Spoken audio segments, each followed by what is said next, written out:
السلام عليكم ورحمة الله وبركاته. أصحابتك وحنا جنال كمركز سود وواضح أدي هذا ومحسنتين. إذا ماذا آيس أي واحد أي هول ka wadaan saddexda gobol ee Mareykanka oo Soomaalida ugu badan ay degan yihiin. Waa inagii ogeyn in magaalooyinka mataanaha ee St. Paul iyo Minneapolis toddobaadkii saddexaad ciidamada ICE howlgallo ay leeyihiin dadka dambiilayaasha iyo kuwa sharci darrada ayaan ku qabqabanayna inay ka wadeen 4 maalmood ka hor magaalada Columbus, Ohio oo ah magaalada labaad ee Soomaalida ugu badan ay degan yihiin wadankan Mareykanka in 4 maalmood ka hor howlgal waliba mid bartilmaameed ah oo dadka guryahooda loogu tagayo in ay ka bilaabeen iyo waliba goobahooda ganacsiga. waxaan sidoo kale arintaasi wax ka weydiiyay Maxamed Faarax oo arrimaha bulshada u dhaqdhaqaaqa. sidoo kalena waxaa jira wiil Soomaaliyeed oo isaguna wadanka sharci darro ku soo galay oo walaalkii oo soo damiintay shalay gurigiisa inta la tagay oo la weydiiyay sawirkiisa iyo magaciisa iyadoo la wato la geeyay ama ciidamada ICE ay tageen isla markaana walaalkii ay weydiiyeen ay yiraahdeen ninkan ayaan raadinaynaa isaguna uu yiri ma garanayo maadaama uu isagu soo damiintay laakiin ciidamo ilaa iyo 12 oo ICE ayaa gurigiisa tagay isagana waan wareystay. marka wareysiyada si kala duwan ayaan muuqaalkan aan idinku la wadaagaya balse marka hore soo dhawaada. Wareysiyada waxaan ku hormarinayaa wiilka wadanka isagu sharci darrada ku soo galay oo shalay guriga walaalkii ciidamada ICE iyagoo raadinaya ay tageen sawirkiisa magaciisana iyagoo wato. Cabdikariin ayaa la yiraahdaa. Cabdikariin ayaan wareysiga ku hormarinayaa waana kan Cabdikariin oo aan wax ka weydiiyay bal sida shalay wax u dhaceen markii guriga walaalkii la tagay iyadoo la raadinayo. cilmi waa ku salaama marka hore waa shalay subaxii abaari markay eedneen 9 subaxnimo waxa ay soo wacay yar ila dhashay oo magaalada dhinaca ka degan Nashville, Tennessee. waa gartay. wuxuu ii sheegay in la raadinayo asaga loo imaaday oo ayagoo wataan sawirkayga ee dhahayaan ninkaan u baahanahay iyo magaceygaba wataan. magacaado saddexan iyo sawirkaaday wateen maxay dhamaayeen marka ciidamada ICE oo guriga walaalka tagay? والله جوارد الباب كهرسوس تاجي وحين 6 ميل 6 ay u kala taagnaayeen 3 ragana 12 gaarayeen jawaarid saarnaa. marka albaabka markii ay garaaceen oo laga furay maxay weydiiyeen yaasa ka furay? marka hore waa qof kala ka furay laakiin asaa loo soo kacay oo uu maaday wuxuu dhaa maxaa rabtiin markaas waxay dhaheen qofkaan sawirkiisa tuseen qofkaana u baahanaa Cabdikariin marka wuxuu dhaa Cabdikariin gurigaan ma degno mana aqaano marka asigii waxay dhaheen qofkaan ama adi tahay. waa gartay. inkastoo walaalna aan isku eegnaa marka waxay dhaheen qofkaan adi ama taamihii oo dhaho sharcigiisa wixii soo tusay marka waa ka tageen adi. marka adiguna addresskaas kuma qornay laakiin walaalka isaga ayaa ku soo damiintay miya markii wadanka aad soo galaysay? asaga ay soo damiinto guri kale oo degnay address noo wada ahay laakiin ma degnino xaafad kale aan iska degnaa oo qaraabada leh. waa gartay. marka adigu goorma wadanka soo gashay? ani 2021 soo galay March bisha 3 2021. waa gartay. marka maxkamad iyo wax ma martay kiiskaadu xaguu maraya? maxkamad waxaa maray isla meeshii inaan soo baxo horta waa ii diideen hataa adiga bond inaan ku soo baxo waa ii diideen oo lawyer Cabdiwaahid la Minneapolis loo qabsaday boonkii diideen abiil oo ii qaaday abiilkii hadana soo diideen bond inaan ku soo baxo. markii dambe maxkamadii meesha iskaga maray July markay ahayd 23 oo maxkamadda finalka individual court-ka. waa gartay. adiga 3 saac maxkamadda socod dood dheer kadib waxay dhaheen adiga kiiskaaga waa ku qanacna laakiin macnaha granted ma ku dhihi karno. waa gartay. ogolaasho kuma siin karno asylum kuma siin karno. waa gartay. maska laabane mase abiila qaadane haye marka abiila qaadanaan dhahay sidii marka abiil u qaadanaa hadane haye abiilkii lawyerkii xareeyay welina meesha ku jira detentionka meel Fort Worth lahayo Texas ka tirsan ayaa markaas ku jirta. imisa xirneed marka oo xabsi ku jirta intaan lagu soo daray? 2 bilood miya? 7 bilood. waa gartay. oo marka hore California ka soo gal laakiin meelaha dadka la geeyayo buuxeen waxaa lii xawilay Texas lii xawilay anagoo badan. waa gartay. marka waxaa ii soo dirtay in qoraal maxkamaddu 22kii aan iraahday sanadkii 2022 in reject lagu siiyay ma sidaas ah? 2021 July diidma liisii maxkamadda caadiga abiilka waa marka hadana waxa liisinaa BIA code Board of Immigration Appeal. waa gartay. ayadana waxay iga soo daba direen anoo Nashville joogo ismiis waxaa la dhahayo macnaha keiskii inay laabeen waa gartay haddana sidii waxaan sii xareeyey maxkamad kale oo Fifth Circuit Law ku taalo Louisiana maxkamadda racfaanka tii idan haddana diidmo kale iga soo daba dirtay waa gartay adiga TBS oo lawyerka ii xareeyey TBS-kina waa waxyaaba ii dirdireen adiga sanad ka bacdi haddana waxay soo dhaheen waddanka weli ma joogtaa waan joogaa caddeyn maxaa caddeema waxaan kasoo diyaarsaday Somali community masaajidka mayorka magaalada oo yar Soomaali la shaqeynaayo oo warqad caddeyn inaa macnaha magaalada joogo iyo yarkii la dhasho warqad samay inaa asaga la noolahay oo wax kasto si profit gareenayo waa gartay marka ma la dhihi karaa waraaqdaasi uu ku qoray darteed ayaa asaga maadaama uu yahay qof waddanka sharci ku leh oo markuu guurana la ogaan karo sidaas darteed ayaa lagu soo raadiyo hadda waxay rabeen inay ku qabtaan iyo ku masaafuriyaan saasna waa la dhihi karaa labo waxaa la dhihi karaa oo kale aniga tikidaba ii goonaa marka hore oo isbuuc ka hor aan goosto oo xamar inaan ka degaanaa warrabo oo baasboor Soomaaliya haystay January 16 Chicago to Ethiopia to xamar tikid aan goostay marka ma self deport isku sameey rabto adiga ma iska isku masaafuri rabay aniga kaliya raba inaan musaafuriyo waayo aabkii waxaas dhaama lagu xiraaho dad kale lagu la raadiyaa waqti laga lumiya haddana waayo dhalinyaro badan oo Louisiana ku xirana macnaha wada xiriirna oo ii sheegay in 8 bil dadka qaar la celiyo wala celiyeen oo 8 bilood ay ku qaadanayso xabsi 8 bilood ay ku jiraan ilaa hadda celisna rabaan hadda maxaa ku qorshaysan marka qorshay waa aniga markasta waa inaan laabto waa qorshay 5 sano jooga marka inaan laabto aniga qorshay ahayd laakiin hadda waqtigan kula hadlayo Nashville Tennessee waa ka soo tago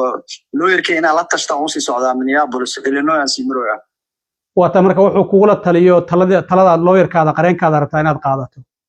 si fiican wuxuu igula taliyo markaas ilaa si nadiif oo liiqashadaadin shalay yarka walaalkii waa lawyerka saas dhacdo dhahay marka lawyerkana adiga wuxuu dhahay waa in aan ka wada tashanaa magaaladana warar waxaan ka maqlaay oo TSA-da in lagu amrayo xataa qofka baxay in ay isu soo gudbiyaan oo soo sheegaan waa wada shaqeeyaan airportadu waa federaal marka TSA-di baad airport ugu qabanayso marka waxaas dhaha ku degdegina ayadana ilaa la tashi badan inaa sameysaa waa self deportigan ku sheegaya horta wax dhibaato ma lahan waa run inta badan waa laga yaabaa in qofku hadda self deport abka markuu isku sameynayo lama xirayo qofku abkaasuu buuxinayaa informationkiisa markuu buuxiyo kadib asaga dooranaya waqtiga uu baxayo waa airportka lagu hubinayaa inuu ka baxay tikidkana waa loo jarayaa diyaarad ayaa la saaraya laakiin waxaan kula talinayaa xitaa inaad sidaas samayso haddii intii aad kaliga iska bixi lahayd haddii aad kaliga inaad baxdo aad go'aansato waa markaasi marka lagu qabanayo laakiin haddii aad ice marto oo tiraado aniga ayaa ismasaafurinaya wasaaradda amniga gudaha ay ka war hayso waxaan filayaa markaasi inay ku fududaanayso oo ay ka fududahay in adigu kaliga aad tiraado waan baxayaa adigoona dawladda ogeysiinin daas waa hadda uu socdaba lawyerka waayo 5 sano wax badan oo iga caawiyo lawyerka Cabdiwaahid marka daas waa asaga la tashi badan uu la sameeyay mid kale shalay dhalinyaro kale oo ay soo waceena jireen magaaladeena oo guriga lagu gargaraacay yar albaabka ka furaa jiray magaciisa waxay dhaheen Saciid raadinona laakiin asaga wuxuu u sheegay in aan Saciid la dhihin oo Maxamed la dhaho yar kalena adii waa soo waceen oo balan ay u dhigeen oo inuu u imaado laakiin balanti muusan tagin waxaan maqlay xitaa dad intay balamiyeen balantii markay tageen qabteen oo xireen waa magaaladeena oo balan u dhigeen jirto maalin oo balan laha waa tagi balantii markuu tagay haddana waxay dhaheen biri meel hebel balan ku leedahay maalintii labaad markuu tagana waa xireen magaalo oo Cooksville wuxuu ku xirnaa 3 maalin kadibna Louisiana u gudbiyeen oo hadda Louisiana uu ku xiran yahay waa tahay Cabdikariin aad iyo aad u mahadsantahay waa kaaga mahadcelinaya waraysiga dhinaca kale magaalada Columbus Ohio oo magaalada labaad ee Soomaalida ugu badan Mareykanka ay degan yihiin ciidamada ICE ayaa waxa ay howlgal ka bilaabeen Arbacadii la soo dhaafay maalintii afraad ayay howlgal ka wadaan howlgalkan waa mid targeted ah oo dadka sawiradooda iyo magacyadooda ay wataan iyo adreesyadooda mararka qaarna waliba taleefanadooda dadkaasi la tracking gareynayo oo halka ay joogaan loogu tagi karo dad Soomaali ah ayaa la qabtay marka bulshada Soomaalidana qalqal weyn ayaa ka jira haddaba Maxamed Faarax oo isagu arrimaha bulshada u dhaqdhaqaaqa kuna sugan magaalada Columbus Ohio ayaan wax ka weydiiyay bal howlgalkan ilaa iyo hadda haddii ay jiraan dad Soomaali ah gaar ahaan dhalinyarada waddanka sharci darrada ku soo gashay oo la qabtay bal Maxamed warbixin kooban bal naga sii Columbus Ohio maxaa ka jira ilaa iyo hadda ilaa iyo 4 maalmood ee la soo dhaafay cilmi walaal aad iyo aad u mahadsan tahay ICE maalintii Arbacada ayay nagu bilaabeen inay Columbus operation ka bilaabaan maanta ku afar ayay wadaan waxaad u malaysaa in dadka ay u diiwaan gelisan yihiin ee list wataan dadka guryaha degan yihiin ay tagayeen xaafadaha Soomaalida ganacsatada Soomaalida meelaha joogaan iyo dadka meesha u badan yihiin iyo masaajidada marka dadka qabanayaan kaliya darbi kabood ma ahan waxay kaloo ku darayaan dad Soomaaliya oo green card haysto oo sharciga ka halaabay ayadana way ku dareen hal wiil ayaan haynaa halkaas case laakiin dadka badan soo faaray qabteen waxay u badan yihiin dhalinyarada darbi kaboodka marka dhalinyaradaasi la qabtay wax tira oo ka haysa ma jirta hadda 4 maalmood ee la soo dhaafay aniga iyo dhowr dhalinyaro oo community u dhaqaaqo waxaan aruurinay maalmahan 4 la soo dhaafay aruurinay xogta meeqa qof tiradan hadda heeno soo faar waa ilaa 18 qof oo dadkooda intana soo wacaan dhahay ana qof baa laga qabtay marka 18 ayaan maanta oo sabti aan heena maxamed marka dadka guryahooda ma loogu tagayaa goobaha shaqada ma loogu tagayaa wadada dadka maraya ma la istaajinayaa howlgalku waa sidee guryahooda loogu tagayaa xaafadaha Soomaalida ee degan yihiin banaankooda barkin dhiganayaan jidadka Soomaalida u badan sida Morris iyo Cleveland iyo Ennis goobaha ganacsiga Soomaalida loogu tagayaa xataa masaajidka shalay masaajid salaad subax wiil u lugeynay oo xaafadiisa masaajidka ka soo horjeeda deganaa asoo lugeynay ay istaajiyeen waxaana u muuqataa inay tracking ku sameeyeen telefonkiisa tracking waxay kaloo ku subinayaan pilotiyaasha gaariga marka meel walba loogama baxsanayo meel moolasha waaweyn way tageen mool Soomaaliya tageen Morris shopping center shalay oo Morris ku yaalo baarka ka dhigteen ninkii lahaa ayaa u wacay booliiska wuxuu ku yiri maraba dadkan haliga kaxeeyo waan laga buriyay marka meel looga baxsanayo magaalada Columbus meel walba taagan yihiin westiga north south ka maxamed maayarka magaalada Columbus Ohio oo dimuqraadiya waa uu ka hadlay waan arkayay bal bulshadiina Soomaalida maadaama aad adigu arrimaha bulshada dadka u dhaqaaqay oo dhalinyarada aad kamid tahay Soomaalidu ma isku timid arintan ma ka hadleen sidee wax looga qabanayaa ma jireen wax kulan oo dhacay xalay waxa arkayay hotelka ay degan yihiin ciidamada ICE in la tagay oo hoonka lagu yeerinayo lagu buuqayay sida ay Minnesota ka dhacaysa iyo gobollo kale marka bulshadu maxaa dhaqdhaqaaqay wada horta bulshada waa Allah qarasiga qaar kood dhaqdhaqaaq way wadaan laakiin sida Minneapolis oo kale wali ma nihin oo aad u baahan weyn sida fiican ay isku abaabuleen laakiin kulan waa dhacay isla habeenkii Arbacadaba khamiistiiba waa dhacay kulan oo xildhibaan Ismaaciil iyo Muniire iyo madaxda xildhibaanada qabanqaabada horta qabteen kula hadleen jaaliyadda warbaahinta iyo dadka u olay xuquuqul insaanka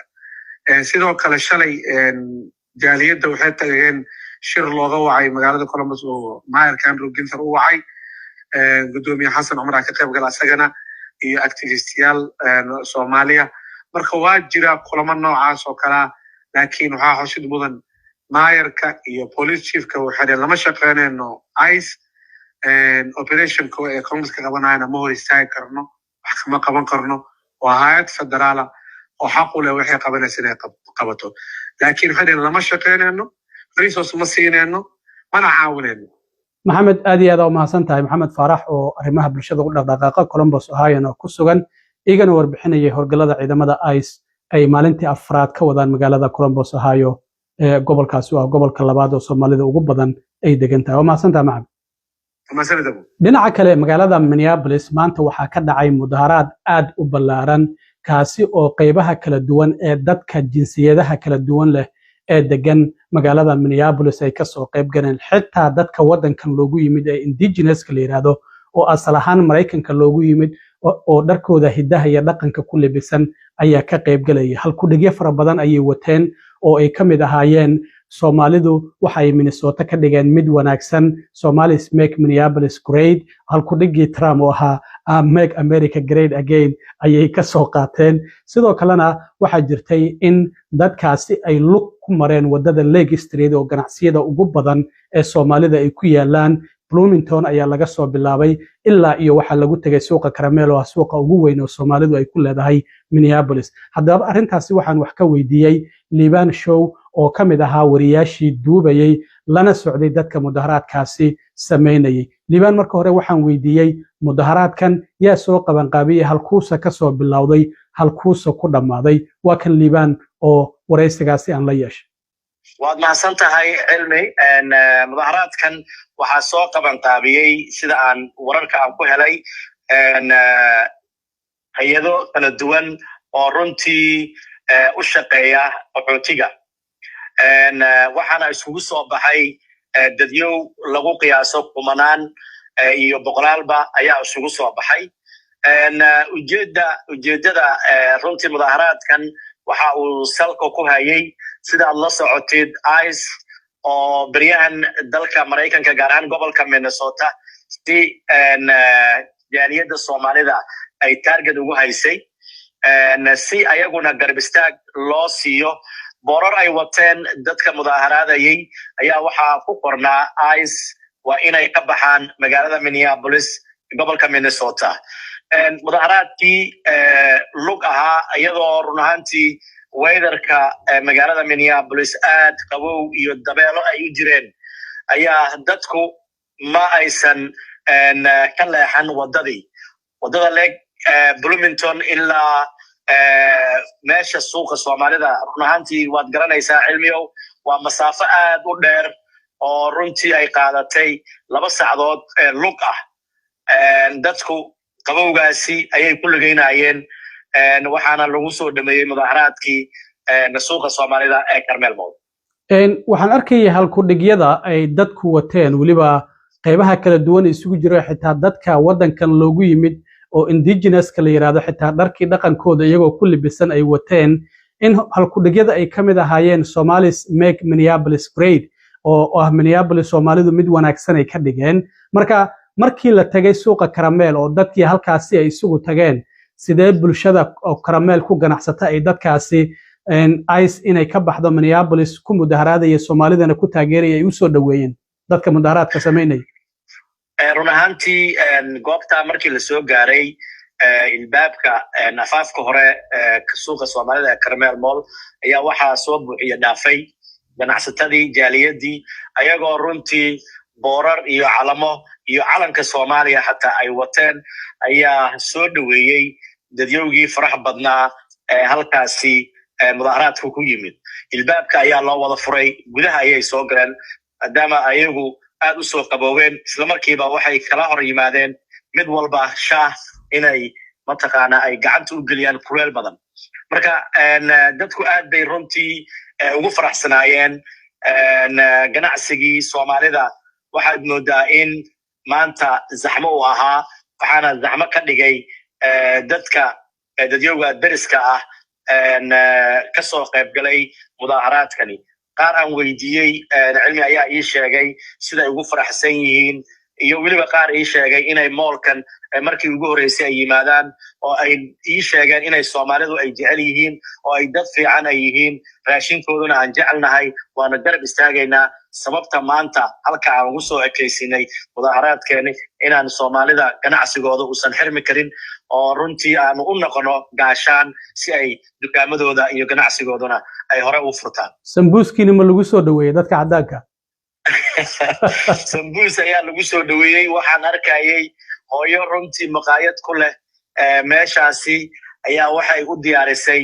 saxuun ay ku soo gurtay bariis iyo chicken kuleelka badan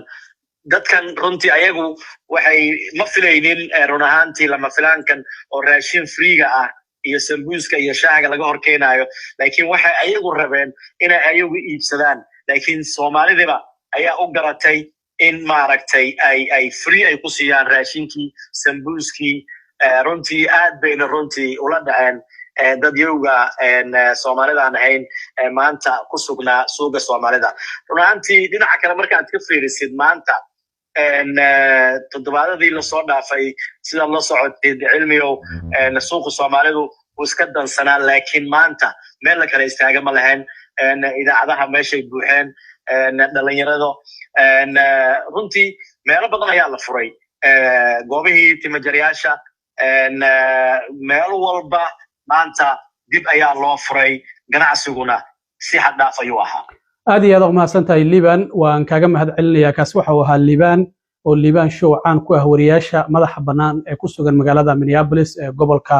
Minnesota isla markaana maanta si toos ah u tabinayay markii mudaharaadkaasi ICE lagu dalbanayay inay isaga baxaan Minneapolis iyo St. Paul isla markaana Soomaalida garab istaag loogu muujinayay markii uu socday oo si toos ah bartiisa Facebook oo dadka uu uga baahinayay isla markaana ay uga daawanayeen liban waa kaaga mahad celinayaa waraysiga sidoo kale aad mahadsan thank you aad iyo aad u mahadsantiin asxaabta intaan mar kale kulmi doono waa saaxiibkiin cilmi waaro idin la sida iyo nabadgelyo